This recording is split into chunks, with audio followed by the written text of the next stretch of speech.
Isang lalaking online seller na ginagamit ang identity o ID ng biktimang buyer para mang-scam ang timbog ng mga tauhan ng Quezon City District Anti-Cybercrime Team.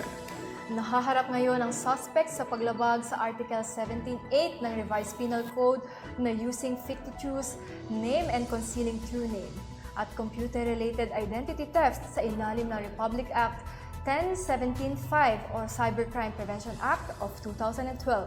Nakatutok diyan si Patrolwoman Mary Grace Ardizuela.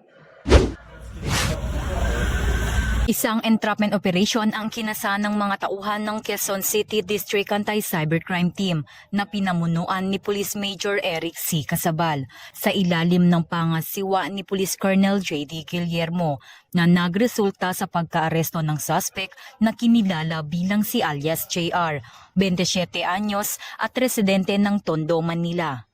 Ayon sa biktima, Setyembre nakaraang taon naghanap ito ng military double deck sa Facebook Marketplace kung saan nakipagtransact ito sa suspect at nagpadala ng 1,000 piso bilang down payment. Ipinadala din ng biktima ang kanyang mga identification cards. Matapos mabayaran, hindi na tumugon ang suspect at dito nalaman ng biktima ng kanyang mga ipinadalang ID ay ginagamit ng suspect upang mang-scam. Kasalukuyang nasa pangalaga ng Quezon City District Anti-Cybercrime Team ang suspect at nahaharap sa kasong using fictitious name and concealing true name at computer-related identity theft na may kaugnayan sa Cybercrime Prevention Act of 2012.